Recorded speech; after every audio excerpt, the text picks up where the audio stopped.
What's going on, guys? I'm Chris and welcome back to another videos. Today I'm ranking all 5 Hunger Games films. But before I get into this thing, be sure to hit that like button, comment down below your ranking of all 5 Hunger Games films, subscribe and hit that notification bell to help reach my goal of 100,000 subscribers here on the channel. It will mean a lot as I'm trying to make that final push as we approach the end of the year. And go check out the Unusual Couple podcast link down below for weekly episodes with myself and my girlfriend Cam. We have an absolute blast with it. Alright, so kickstarting this list at number 5, I've got the Hunger Games Mockingjay Part 1. I am in the camp that I think this should have just been one long movie. Call it like a 3-hour, 20-minute affair. I think this story would have been better suited for that because there's no denying that Mockingjay Part 1, through its highs and lows, it just feels like a setup movie for Part 2. And that's kind of the case with a lot of these final book installments like Harry Potter and the Deathly Hallows Part 1 and 2, Twilight, Hunger Games. Sometimes those first movies just feel like all the setup and then all the payoff is in the second half. And because of that, as an actual movie, Mockingjay Part 1 just doesn't flow as smoothly as the others. It's burdened with the fact that it's the first Hunger Games film without an actual Hunger Games, and so that just inherently feels a lot different as a viewer. There are a lot of great seeds planted in this film in terms of Katniss being,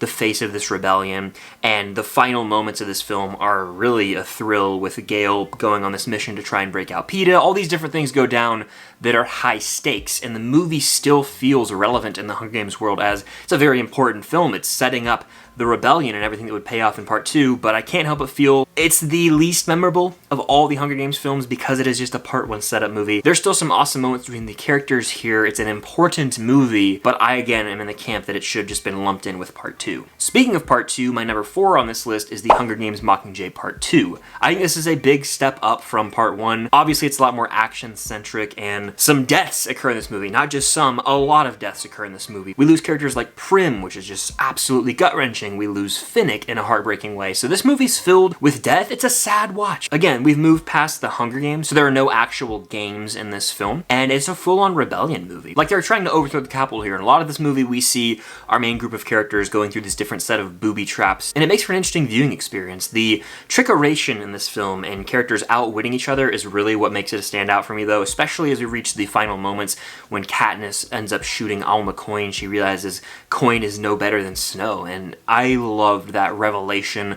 The way this movie rounds out everyone's character arc is beautiful. It's a sad and tragic ending, but at the same time beautiful for Katniss and PETA. A lot of loss is suffered over the course of this film, but that's what it takes in order to overthrow the Capitol and President Snow and Coin eventually. So this movie, I think, ties a bow nicely on the franchise. Mockingjay 1 and 2 are such vast departures from the formula of the first 2 Hunger Games films, so it took a while for me to really warm up to that and adjust to watching these 2 movies, but I revisited them about a year ago and I had a new appreciation for both of them. I used to be pretty dismissive of them, but as it stands right now, I think 1 and 2 combined, especially if you watch Part 1 and 2 back to back, as one long movie the way I think it was intended to originally be, it flows a lot better as a story, and it is a worthy conclusion to the Hunger Games series. They're just the ones that I think about the least and revisit the least when compared to the other 3 films. Coming in at number 3 on my list, I've got the Hunger Games, The Ballad of Songbirds and Snakes. Now, over time, this could make a push higher, but I have a special place in my heart for the other 2 films that are above it. When it comes to The Ballad of Songbirds and Snakes, this is how you tell a fresh, new, and exciting story in a franchise that already had 4 films. It broke from the mold that those films had created, and it has a clearly defined 3-act structure. It is based on the book, which I actually have not read. I hope to read that now after watching the movie so I can dive even further into the character of President Snow.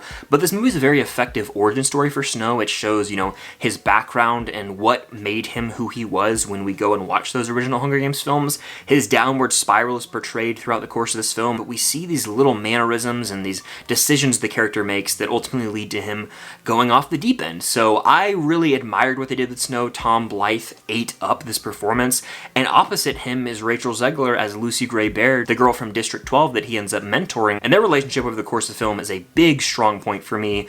Obviously, Rachel Zegler crushes it in the musical department, having some original songs to sing, but through their relationship, we see Snow gain this distrust and especially disdain towards District 12 by the end of the movie, setting him up to be the president that we would know in that original series of films. So all around, I dug the hell out of this movie. It was really neat to see the progression of the Hunger Games, like where they are in the original films as compared to where they are now. So many of the technical aspects of the games have evolved, and seeing sort of the origins of the Hunger Games in a way was just, again, really cool. I just like that we got to go back into this world of Panem, back into the world of the Hunger Games, and explore new character relationships and dynamics, and it just adds a whole new level of appreciation to President Snow as a character, so that when I go back and watch those original films, I can view the character in a completely different light. This is a win for the franchise. My only knock at it is the third act drags at times, but it certainly sticks the landing, and the score in this movie has not escaped my mind. It's on Spotify now, and I've been listening to it every day since. Chillingly good stuff. My runner-up on this list is the original Hunger Games film, which came out way back in 2012, and I saw this movie in theaters. I read the book before going to the theater, and my reward for finishing the book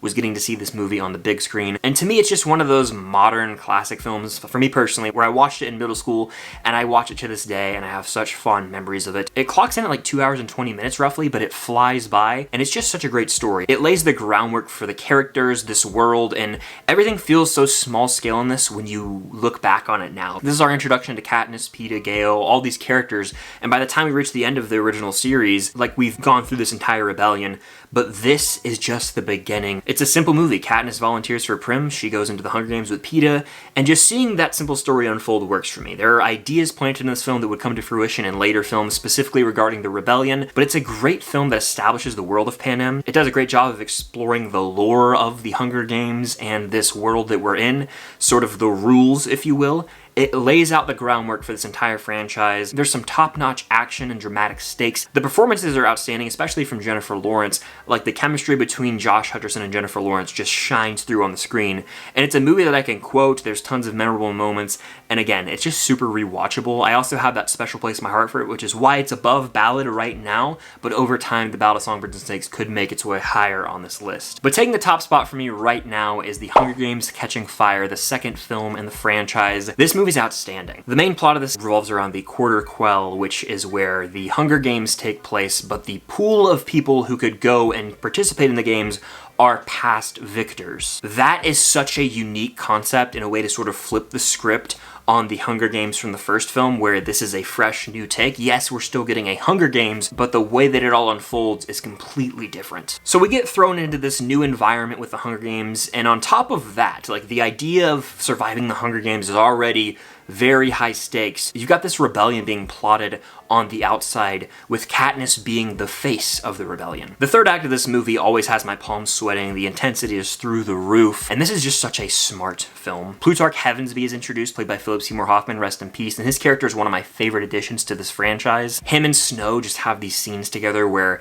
it's fully dialogue driven. They're two very clever people, and they're just trying to battle each other verbally. I love scenes like that. Finnick is my favorite character in the franchise, arguably, and his charisma shines here, played by Sam Claflin. Like, this movie just has everything. You've got the characters of Wyrus and Beatty introduced. This film is littered with amazing characters that are introduced that would have huge roles in the Mockingjay films. But more importantly, this is a movie that furthers every character. It's the best we see the Hunger Games themselves on the big screen, the actual event of everyone trying to fight to the death, but the movie ends with an absolute bang as we see Katniss propelled into this role of the face of the rebellion against the Capitol. This movie has it all. It is the most rewatchable of the Hunger Games films to me, and it is the best in my mind. But that does it for my ranking of all 5 Hunger Games films. Let me know yours in the comments down below, and be sure to hit that like button, subscribe, and hit that notification bell to help reach my goal of 100,000 subscribers here on the channel. It would mean a lot. And go check out the Unusual Couple podcast for weekly episodes. Show some love over there. It would mean the world. But that's going to do it for this video. Thank you guys, as always, for watching, and until next time, I'll see you guys later.